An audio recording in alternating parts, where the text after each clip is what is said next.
প্রিয় শিক্ষার্থী বন্ধুরা, আসসালামু আলাইকুম। আশা করি সবাই ভালো আছেন। তো আজ আমরা ট্যাক্সেশন ইন বাংলাদেশ চ্যাপ্টারের কৃষি খাতে আয়ের ন্যাশনাল ইউনিভার্সিটি বিবিএ মার্কেটিং 2019 সালে যে অঙ্কটা এসেছে সেটা সমাধান করার চেষ্টা করব। আশা করি সবাই সাথে থাকবেন। তো আমাদের এই অঙ্কটায় বলছে যে যদি আমরা একদম শুরু থেকে পড়ার চেষ্টা করি, বলছে নিম্নলিখিত তথ্য হতে মিস্টার ফেরদাউসের 2023-24 সালের কৃষি আয় নির্ণয় করো। এখানে কিন্তু কৃষি খাতের আয় নির্ণয় করতে বলছে। এখানে অন্য কিছু নির্ণয় করতে বলে নাই বা করযোগ্য আয় নির্ণয় করতে বলে নাই। এখানে শুধু কৃষি আয়টাকে নির্ণয় করতে বলছে। তো বরাবরের মতোই আমরা একটা ছক নিব এবং ছকে আমরা দেখালাম করদাতা মিস্টার ফেরদাউস, করবর্ষ এবং কৃষি খাতে মোট আয় নির্ণয়। আমরা লিখলাম যে কৃষি খাতে আয় ধারা 40 থেকে 44, একটা শিরোনাম দিলাম যে বিক্রয়, টার্নওভার, প্রাপ্তি। প্রথমে যদি আসি দেখে বলা আছে যে ধান বিক্রয় 1,80,000 টাকা। তাহলে আমরা লিখলাম ধান বিক্রয় কত? 1,80,000 টাকা। পাট বিক্রয় 1 লাখ টাকা, পাট বিক্রয় লিখলাম আমরা 1 লাখ টাকা এবং রবি শস্য বিক্রয় লিখলাম কত? পরবর্তীতে 80,000 টাকা, 80,000 টাকা। তো প্রিয় শিক্ষার্থীরা, আপনারা জানেন যে আমাদের যেটা শস্যগুলো আমরা আলাদা হিসাব করি। তো শস্যগুলো আলাদা হিসাব করলাম হলো 3,60,000 টাকা। এর পরবর্তীতে যদি আরো কোনো আয় থাকে দেখি আমরা যে বর্গা চাষ থেকে আয় 40,000 টাকা। তো আমরা সেটা দেখালাম যে বর্গা চাষের আয় কত? 40,000 টাকা। পোলট্রি ফার্মের আয় 50,000 টাকা। যে পাশে পোলট্রি ফার্মের আয় দেখানো হয়েছে 50,000 টাকা। মধু বিক্রয় থেকে আয় 30,000 টাকা। পোলট্রি ফার্ম এবং মধু বিক্রয় দুটোই হচ্ছে আমাদের করের আওতাভুক্ত, মানে এর উপর কর দিতে হবে। তো আমরা লিখলাম 30,000 টাকা। তো তার পরবর্তীতে আমরা এগুলো যদি যোগ করি তাহলে কি দাঁড়ায় আমরা একটু দেখি। যেগুলো আমরা একটু যোগ করলাম, এই সবগুলোকে যোগ করার পরে আমাদের এসেছে 4,80,000 টাকা। তো 4,80,000 টাকা আসলে আমাদের কৃষিখাতে মোট আয়। মোট আয়টা হলো। কিন্তু প্রিয় শিক্ষার্থীরা, আজকের অঙ্কটা একটা ভিন্ন দিক হচ্ছে। এখানে আমরা দেখেছি যে জনাব ফেরদৌসের কৃষিখাতে আয় নির্ণয় করো, কিন্তু এখানে পরিষ্কার বলেছে যে তিনি হিসাবের বই সংরক্ষণ করেন। তো হিসাবের বই যদি সে সংরক্ষণ করেন তাহলে তো আমরা 60% বাদ দিতে পারবো না। তো আমাদের আসলে এখন অঙ্কের ভিত্তিতে খুঁজে বের করতে হবে যে হিসাবের কি কি বই সংরক্ষণ করেন। তো আমরা একটা শিরোনাম দিলাম যে বাদ উৎপাদন ব্যয়। 60% না দিয়ে আমরা উৎপাদন ব্যয়টাই দেখানোর চেষ্টা করি। তো প্রথমেই 1 নাম্বার আছে বীজ ও সার বাবদ 60,000 টাকা। তাহলে বীজ ও সার উৎপাদন খরচের ভিতরে পড়ে 60,000 টাকা। এরপরে আমরা যদি দেখি পরিবহন ব্যয় 20,000 টাকা। পরিবহন ব্যয় আমরা দেখাবো 20,000 টাকা। এরপর চাষাবাদ বাবদ খরচ 80,000 টাকা। তাহলে চাষ খরচ কত? 80,000 টাকা। প্রক্রিয়াজাতকরণ ব্যয় 30,000 টাকা। প্রক্রিয়াজাত ব্যয় 30,000 টাকা।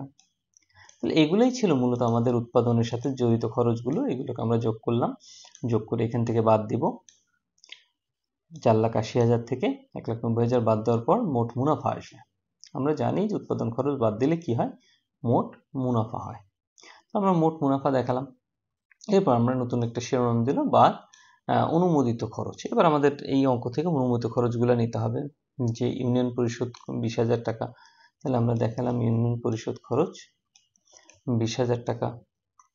ভূমি কর 8,000 টাকা, আমরা দেখালাম ভূমি কর 8,000 টাকা। ঋণ তহবিলের সুদ 4,000 টাকা। ঋণ তহবিলের সুদ আমরা দেখালাম 4,000। এরপর অবচয় বলছে 5,000, অবচয় আমরা দেখালাম 5,000। এরপর শস্য বীমার ব্যয় 9,000, আমরা দেখালাম শস্য বীমার ব্যয় 9,000। তো এগুলাকে আমরা যোগ বিয়োগ মানে যোগ করার পরে উপর থেকে বিয়োগ করব। বিয়োগ করার পরে আমাদের আসছে কৃষি খাতে নিট আয় কত? 2,44,000 টাকা।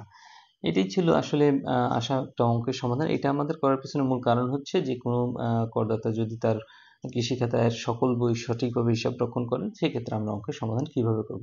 আশা করি সবাই বুঝতে পারছেন। যদি কোনো প্রশ্ন থাকে অবশ্যই কমেন্ট বক্সে কমেন্ট করে জানাবেন। ধন্যবাদ সবাইকে, ভালো থাকবেন। প্রিয় শিক্ষার্থী বন্ধুরা, ন্যাশনাল ইউনিভার্সিটির বিবিএ এমবিএ সকল সাবজেক্টের পরবর্তীতে আপডেট পেতে এই ভিডিওটিতে লাইক করুন, চ্যানেলটি সাবস্ক্রাইব করুন এবং বেল বাটনে ক্লিক করে রাখুন। প্রিয় শিক্ষার্থীরা, আমরা নতুন একটা অঙ্ক করব, যেটা honours national university BBA H2 accounting 2022 সালে এসেছে। তো এই অঙ্কটা সমাধান করার চেষ্টা করব। তো প্রথমে আমরা যদি অঙ্কটা পড়ি উপর থেকে, নিম্নলিখিত তথ্যাবলী হতে জনাব তানজিম মুর্শিদের 2023-24 করবর্ষে কৃষি খাতে করযোগ্য আয় মোট আয় নির্ণয় করো। এখানে কৃষি খাতের আয় শুধু দেখাতে বলা হয়েছে। আমরা বরাবর মতোই একটা ছক নিব, তারপর করবর্ষ আয় বর্ষ লিখব, মোট করযোগ্য আয় নির্ণয়, একটা শিরোনাম দেব কৃষি খাতে আয় ধারা 40 থেকে 44। তো শুরুতেই আমরা একটা শিরোনাম দিব বিক্রয় টার্নওভার এবং প্রাপ্তি। তো আমরা একদম শুরুতেই যদি বলা আছে ধান বিক্রয় প্রতি মণ 1000 টাকা দরে 300 মণ, তাহলে আমরা লিখলাম ধান বিক্রয় থেকে 1300, 1000 গুণ 300, 3 লাখ টাকা। তারপর আমরা পাট বিক্রয় প্রতি মণ 2000 টাকা করে 250 মণ, তাহলে লিখলাম পাট বিক্রয় 2000 টাকা করে 250 মণ, 5 লাখ টাকা এবং 8 লাখ টাকা। তো এরপর আমাদের আর শস্য খাতে আয় না থাকায় আমরা এখানেই যোগ করব। যোগ করার পরে আমরা এটা দ্বিতীয় কলামে নিয়ে গেলাম। এরপর আছে আমাদের বর্গা জমি থেকে আয় কত টাকা, 60,000 টাকা। আমরা লিখবো যে বর্গা জমি হতে আয় 60,000 টাকা। এরপর ডেইরি ফার্মের আয় ছিল 3,20,000 টাকা। আমরা লিখবো ডেইরি ফার্মের আয় 3,20,000 টাকা।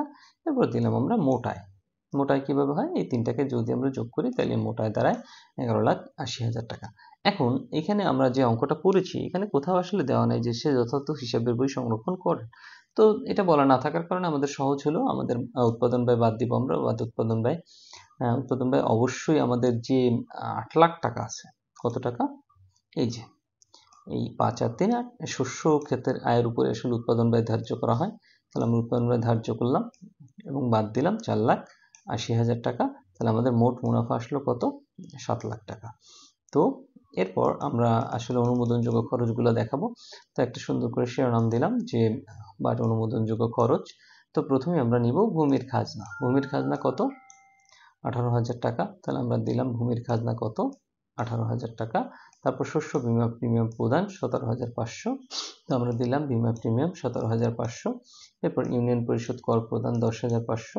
আমরা দিলাম ইউনিয়ন পরিষদ কর প্রদান 10,500। তারপর কৃষি ঋণের সুদ 15,000। আমরা দেখালাম কৃষি ঋণের সুদ কত, 15,000। তাহলে মোট যোগ করলে যেটা হয়, এগুলা যোগ করার পরে হয়েছে আমাদের 61,000 টাকা। তো উপর থেকে আমরা 61,000 বাদ দিলে আমাদের থাকে 6,39,000 টাকা। তাহলে এটা আসলে কৃষি খাতের নিট আয়। তাহলে আমরা একটা জিনিস খেয়াল করি, এখানে কি চা বাগানের আয় বা রাবার বাগানের আয় কিছু ছিল না? এখানে আমাদের চা বাগানের আয়, রাবার বাগানের আয় এরকম কোনো আয় ছিল না। আমাদের অন্যান্য খাতে আয় বলতে কিছু নেই। আমাদের সম্পূর্ণ হচ্ছে কৃষি আয়। আর সম্পূর্ণ কৃষি আয় থাকলে আমরা জানি যে আমাদের কি করতে হয়। সম্পূর্ণ কৃষি আয় থাকলে আমাদের অকরধার্য দেখাতে হয়। কত টাকা, সর্বোচ্চ 2 লাখ টাকা। তাহলে আমরা নির্ণয় করলাম কৃষি খাতে মোট আয় 4,39,000 টাকা। এই ছিল অঙ্কের সমাধান। পরবর্তীতে বিবিএমবি এর সকল ক্লাসের আপডেট পেতে অবশ্যই সাথে থাকবেন। ধন্যবাদ সবাইকে, ভালো থাকবেন। আসসালামু আলাইকুম।